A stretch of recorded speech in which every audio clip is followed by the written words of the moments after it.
was a simple animation of a beauty product I made back in December. And I'm going to talk about exactly how I made it. This is more of a breakdown video rather than a tutorial, but I'm sure you'll find it helpful even if you're a beginner, because the workflow really helps you to understand how to begin a project and not get lost in it. But if you do need tutorials, please let me know, maybe I'll make them in the future.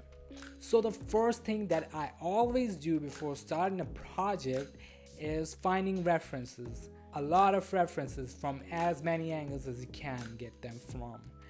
The best thing is having a physical model in front of you while modeling, but if you can't have that, pictures or illustrations or animation or whatever you can find would work as well.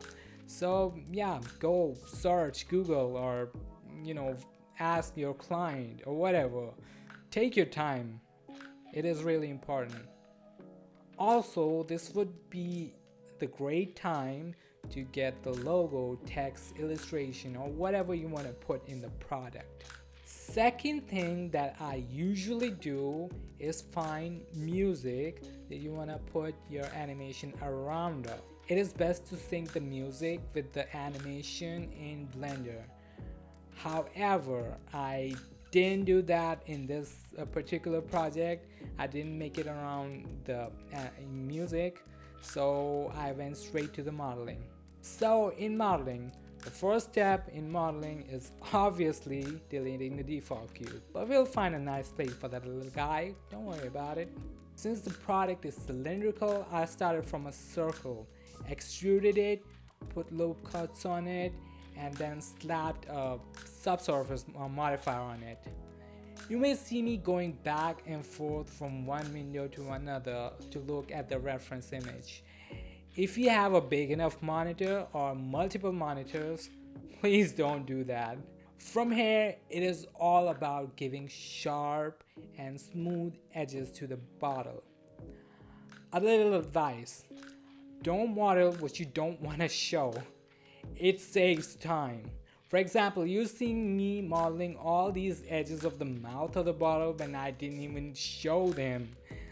Could have easily saved myself 20 to 30 minutes here, but then again, I didn't know what the animation I was going for, so I ended up doing it. So what do we learn from that? Storyboard your animation before beginning your project. Storyboarding takes time, but it saves a lot of time in the long run, especially for big projects.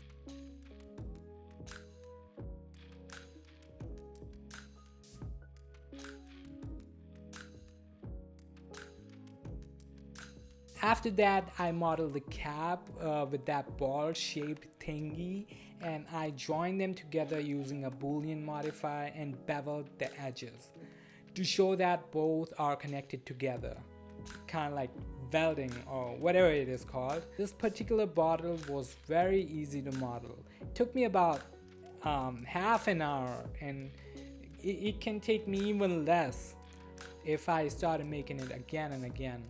Now I realized that I have to make the liquid inside the bottle, but since we can get away with avoiding the fluid simulation, I just duplicated the bottle, adjusted it inside the bottle to make it look like liquid. Then I did the lighting setups. Nothing fancy here, I just made a 3-point lighting setup and used a plane as a backdrop. You can go as deeper into lighting as you want. I think it is one of the things people can get really creative with and come up with really interesting scenes. Research about lighting setup and every skill and knowledge from photography can be applied here in Blender when you're doing lighting setups and all kinds of stuff. So coming to shading and material, I'll admit I went a little lazy here. Adding surface imperfection is one of the most important things to do to make things seem realistic, and I skipped it. But then again, I wasn't caring about realism in this project, so I just added basic materials. You can also use Blender Kit add-on to pick ready-made materials to save time, but for this type of project, the materials were very simple and it wouldn't take too much time to make them. After that, I added the Rare Beauty logo on the bottle.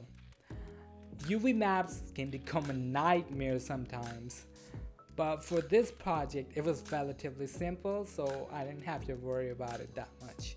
Finally, I decided I should add an HDRI on it too. I wasn't getting the reflection I wanted on the metallic bottle cap, and so for the times like those, HDRI is amazing. I use a particular studio lighting HDRI because it is one of my favorites for any kind of product animations. The animation of this project was very simple. It is just a simple camera animation from different angles.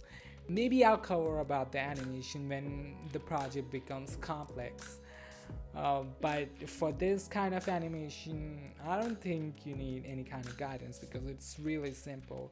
And even if you do need the guidance, please let me know. Maybe I'll make some tutorials in the future.